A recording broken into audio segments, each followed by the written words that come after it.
live thoughts, but also obviously available afterwards, offline, if you just get any great ideas or just want to have anything more offline conversations with them. So if we're all ready, I'm going to hand over to you guys. Enjoy. Thank you very much. Yeah. Brilliant, thank you. Well, welcome everybody to the last session of the day. As Beth said, the future of fundraising is the topic, and myself, Nick and Steph work at Oaks, and we both work with a variety of different clients covering lots and lots of different income streams. So there's quite a lot of information we're going to be giving you in a relatively short period of time. So apologies in advance if it does appear a little overwhelming, but we're contactable afterwards. So and at the end of the presentation there will be time for questions. So if we can just move on to the next slide, please. So we're just going to start off by giving a little bit of an overview about the current climate around fundraising and what it looks like and the impact that the pandemic has had. We'll talk a bit about what fundraising in schools means and looks like. We'll then talk about some examples of what fundraising could and should look like moving forward, finishing with some top tips, and then open up the session to any questions. Type away in terms of questions throughout the presentation, and we'll pick them all up at the end. Next slide, please. So the current landscape, not surprisingly, fundraising across the entire sector, so not just fundraising in the education sector, has been massively negatively impacted on the whole. There have been some positives that have come out of it, but a lot of fundraising has suffered because of things like, obviously, face-to-face interactions have not been allowed, so lots of events, which you have probably experienced from the school's perspective, so summer fairs being cancelled, Easter parades, you know, even things like non-uniform days because children haven't necessarily been in school have not been able to happen. There's increased competition for donors, so pretty much every charitable cause out there has launched an emergency appeal throughout this pandemic. So the ask of individuals in every community has been huge to support, you know, various different causes. Individuals themselves have had financial worries. Some people have unfortunately lost their jobs, others have been placed on furlough. Others whose jobs have been secure have maybe just been not so keen to spend their money because they're saving it because nobody knows what the future looks like or when a new normal may arise for us. Certain causes have seen decreases in people's giving. Now, this is an ever-changing landscape. So at the time we prepared the presentation, organisations such as international causes, children's charities and animal welfare were seeing the biggest decrease in income. And not surprisingly, organisations related to the NHS, related to local hospices and local charities, so lots of food banks, for example, were seeing increases in support. There was and still is amongst some people a view that statutory funded organisations are fine. So some charities do receive statutory funding.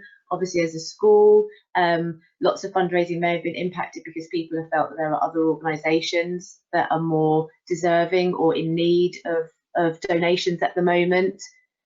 And the grants landscape, which is traditionally quite a stable landscape in terms of understanding exactly what the criteria is for putting in applications to trusts and foundations, has been constantly evolving and changing almost on a daily basis. And we're going to go into that in a bit more detail. So you've got to really be understanding on a daily basis what is happening to know what funders to apply to and what sort of grants are available. Next slide, please. So when we talk about fundraising in schools, traditionally we're looking at community-based fundraising. So a lot of the fundraising is done through parents, through the local communities, through the staff at the school and the children and the pupils themselves. A lot of the fundraising is events focused. So as I just mentioned earlier, a few examples around summer fairs, Christmas fairs, Mother's Day parades. So lots of the fundraising is done physically and therefore is traditionally offline. So it is, you know, money being spent at events as opposed to money being donated or events being accessed in a digital space. A lot of fundraising is, in some cases, 100% driven by PTAs or friends groups linked to the schools. In other cases, fundraising is completely driven and by the school, and there isn't a PTA or a friends group attached. But generally, most organisations will have some kind of link to a PTA. The focus should be for schools on income generation, so not just fundraising. So when we talk about fundraising, we interchange with the terminology income generation. So fundraising is traditionally viewed in the sense of fundraising activity, events, sponsored walks, silences, spellathons, etc. But actually income generation can be any additional income that comes into the school or academy that can be used for any social good or social impact and well-being of children. And an example of that is you heard about asset utilisation earlier on in the day from School Space as one example of income generation into the school that doesn't sit neatly into that fundraising space. But when we talk about fundraising in schools, we are talking about any sort of additional income you can bring in.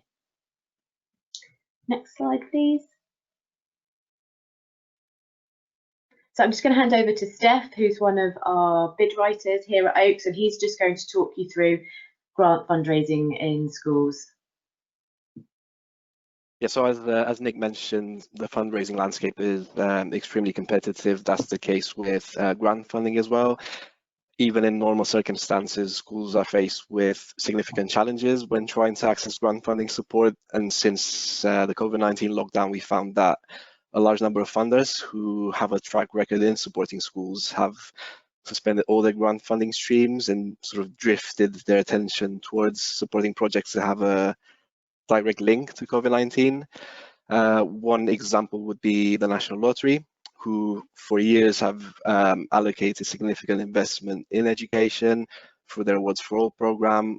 But as of April, they've decided to concentrate all their efforts on reviewing COVID-19 projects. And unfortunately for the education sector, schools are not eligible to apply. Again, similar to the National Lottery, we found the same case with Sport England, who have paused their small grants scheme and launched an emergency fund. I mean, it's not sort of on the positive side. There are still funders out there who have decided to continue their usual grant giving regardless of the current context.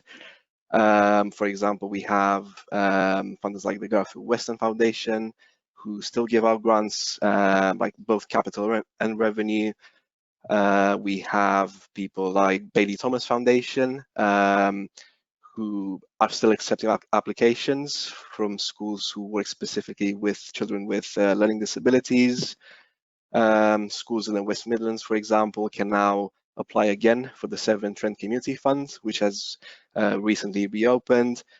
So there are still several local, regional, and national opportunities that school can apply for.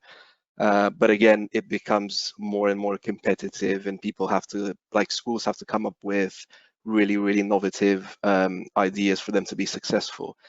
During this time, and sort of despite these challenges, we have tried to work with schools closely and sort of encourage them to stay positive and use this time to perhaps reflect on what financial support they actually need, especially from September onwards. So we've been advising schools to engage in community consultation to children, to families, find out what can be improved in terms of remote learning. And this has enabled schools so far to build a bank of project ideas that can be used in future funding applications. And a good example with one of our partner schools, they've managed to build a relationship with lots of local charities, youth groups, as well as a company that manages a digital platform for physical activities. So in sort of partnership with them, they managed to work together to submit funding applications, even though the funding might not necessarily be going to the school account. It's still that children that will ultimately benefit from this community consultation. So while community consultation is extremely useful, it's also important to be aware of expectations beyond COVID-19. And we anticipate that there will be fewer opportunities, and the ones available will probably be a bit smaller. Just to give you an example, the average grant tends to be around £10,000, so this is likely to be reduced. And And the reason for that is probably a lot of funders have injected a lot of investment into COVID-19 projects, so they're sort of running out of funding in this financial year. But hopefully things will sort of go back to normal in the near future. But again, we spoke about lots of challenges and issues around grant funding support. But I think, just to reiterate my point, it's good for schools to use this time wisely, speak to local organizations, speak to their families and children, and build those ideas that in the future they'll be better able to use these findings and use them within the narrative of all funding applications, because the grant funding landscape will become even more and more competitive in the future. So you have to be innovative as much as you can, so you can stand out and be successful in terms of grant funding. Great, thanks, Steph. We can move on to the next slide, please. So another area of fundraising for schools is local organisations, corporates, so the commercial sector. And this diagram just shows different categories of support that you can ask for. So corporate social responsibility, so this is linked to organisations that have some kind of charity of the year, or their organisation takes part in employee fundraising, and you as a school, for maybe a particular project or through your PTA, who may be a registered charity, can apply or ask for donations. As I say, maybe linked to a particular project that you're running in the school. Advertising, so schools are quite often placed in some fantastic locations that get lots of footfall, lots of traffic going by. They might have facilities that are used by the general public. So you've got some great spaces and opportunities to sell advertising space, obviously linked in with what your principles and values of a school are and the sorts of organisations you'd like to be associated with. But, you know, railings alongside roads, for example, you could sell banner space to local businesses to advertise their services as a way to generate income. Procurement partners, so not strictly income generation, but every school, every trust, every academy will have a list of suppliers that it purchases from. So this is a warm network that you have that should be a go-to with any fundraising ask that you have. So if you're looking to refurbish your playground equipment, for example, or you're looking to fund a school trip, maybe for pupils that can't afford to go, your first port of call really should be your warm networks that you already have a contact at. Not only that, never be afraid to try, contract kind of terms and conditions, if they allow, to renegotiate and get the best possible procurement deal and save some money as well, because if you're spending less, you've got more money available to spend elsewhere, and that could be on those nice to have or those wish to have projects or pieces of equipment for your school. And then finally, value in kind and networking. So make sure you're getting along to local business networking events, whether that's breakfast briefings, whether that's through your local chambers. Just get your school and your projects out there and in front of local businesses, because they can't support you if they don't know who you are. And it's all about starting to build relationships and build trust. And then value in kind, so these are the sorts of things that you can get that aren't monetary and financial. So an organisation might not be able to give you £1,000 towards a school trip, but they might be able to give you £500 worth of free stationery that you otherwise would have to buy. Or we've worked with schools where they've had relationships with food manufacturers. So to support some of their food technology classes, they've been able to get free food and free pieces of equipment rather than a monetary donation. So these are all the different ways that you can work with local businesses and organisations. And if you're not doing it, then you really need to start to think about how you can incorporate that into your school kind of funding strategy. Next slide, please. And this flowchart just demonstrates the steps to go through. So understand what it is that you have to offer. So why should local business A support you? So do you have a particular program? What's your USP? So just make sure that you've got that front of mind. Who are you going to target? So be aware that actually there might be some businesses you don't want to be associated with. So actually understand the sorts of organisations you want to go after. Why us? So because we can offer them good PR, we can offer them, you know, shout outs on our social media, we can offer them access to maybe, you know, the head teacher for a meeting. Quite often there's lots of things that you can offer a corporate partner that will be really attractive to them. How and when to make the ask. So perhaps don't start sending out proposals or making asks before you're about to go, break up for the Easter holidays for 2 weeks, so you're not there to actually respond to any queries that come back, or you're contacting local retailers in the run up to Christmas when they're absolutely run off their feet themselves with their own business. So just think about how and when to make the ask. Should it be face to face? Who should be the person to make the ask? And then just go out there and ask. Don't just send a letter, not hear anything back, and think that's the end of it. Remember, you won't be the priority for any corporate organisation. Their normal day-to-day business will be their priority. But just because you don't hear back doesn't mean it's a no. So persevere is definitely a piece of advice we would give. Next slide, please. And then we move on to digital fundraising. So this really is the future of fundraising, not just for schools potentially, but for the entire sector.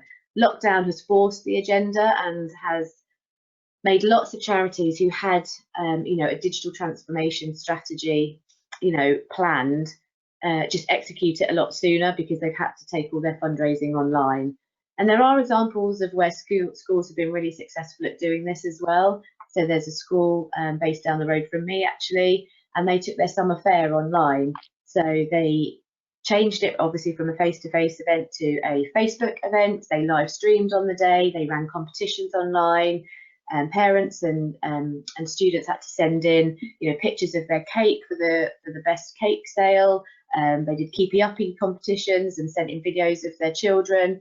It was live. There was live streaming going on all day from various different teachers, and they really made the most of what they were able to do at the time, and they still managed to raise over £1,000. And they had an online raffle, etc. So just try and be creative and not just think, well, we can't have that event face to face anymore, therefore we can't do it at all. Obviously, quizzes are another example where it's very easy to translate what would have been a face to face event into the digital space. Just move on to the next slide, please. So digital fundraising. So when we talk about digital fundraising, we're talking about any activity using a piece of equipment, a piece of technology online. And nowadays that primarily means our smartphones. So some people still do engage regularly on tablets or laptops, even desktop devices, but generally people kind of live their lives through their smartphone. So just be aware that if you are doing any fundraising online, is whatever you're doing or the platform you're using compatible with mobile devices.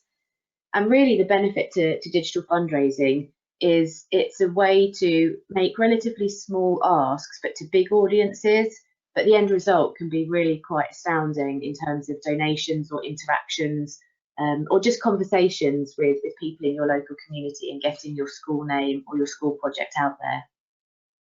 Next slide, please. So I'm not going to go through all of these different types of digital fundraising, but as you can see from this page alone, there are lots and lots of different ways to engage online and raise money online. Some of them you will have heard of and come across probably in your personal lives as well. You've probably all supported a crowdfunding campaign at some point. Click to Give, a lot of people probably use Amazon Smile or Easy Fundraising. Social media, Facebook is still the most popular social media platform for fundraising online, and if you actually go onto Facebook, they've got a whole section on their website about social impact and how you can use all the various donation mechanisms to raise money. So I would definitely recommend you go and check that out. So as I say, I'm not going to go through them all, but there are lots and lots of different ways to raise money online. And if you're not already thinking about how you can do that from September onwards, then I would really recommend you do start having a think, because the traditional fundraising in schools is going to have to change and adapt. Next slide, please. So before we go on to questions for the last 10 minutes, just a few top tips from us. So invest to grow, and by this we mean invest either time or money. So quite often organisations, schools, charities want to raise money and fundraise and think that that will just happen. They'll just put an email out and people will respond and they'll get money. And you do have to have some level of investment, whether that is investing time for someone to drive a fundraising campaign, or money, for example, to boost Facebook ads, or to, even print off, materials that you might want to distribute in your local community. Communicate really powerfully. So with any fundraising ask or fundraising campaign that you're putting together, really consider, how do you want the person that receives that information to think? So what sort of emotions do you want it to trigger? How do you want them to feel? And therefore, how do you want them to act? So make sure there's a call to action. So you can have a great case study about why your school needs their money. You can trigger all the right emotions of, oh my goodness, yeah, absolutely, I need to support this cause and help this group of children. But if you don't then tell people what you want to do, then they don't know what to do with that. So, direct them to maybe your Just Giving site, or direct them to send in a donation in a different way. Create a relationship. So whether that's with grant funders, whether that's with local businesses, whether that's with the PTA that's fundraising for your school, the stronger and the bigger the relationship that you have with people, the more likely they are to support you, not just once, but multiple times, and support you potentially, to a larger value than they did previously. Make it easy to give. People are incredibly time poor. So if it's actually really complicated, or you only accept checks, and I know that seems a bit crazy, but my son's school, I still have to send in a check for things. I actually had to contact the bank to get a checkbook because I didn't have one anymore. So just think about how you're asking people to donate and support, and make it really easy. To be the best, you have to test. It's okay if you try a fundraising event, or if you try, an online lottery, and it doesn't work. That's okay. That happens all the time in the world of fundraising. But the charities and the schools that are the most successful at fundraising will have tried lots of different things before they hit something that really worked for them. What does the donation buy? So as much information and information that leads to impact that you can give people who have donated as possible is critical. So let people know that their £10 will fund XYZ, or make sure that they know they're contributing, towards a collective that will fund XYZ. And that sounds really obvious, but actually lots of organisations don't do that. And what lots of organisations also don't do is say thank you. Again, really, really obvious, but the number one reason that donors in general don't tend to give again, and this does happen in the education sector as well, is because they're not thanked. So be creative. It doesn't have to be a thank you letter that gets posted out. It could be maybe your students or your pupils creating a little thank you video that gets sent out on social media, or emailed out by Parent Pay, or whatever mechanism you may use. It could be a message from the governors. It could be a message, from a teacher rep.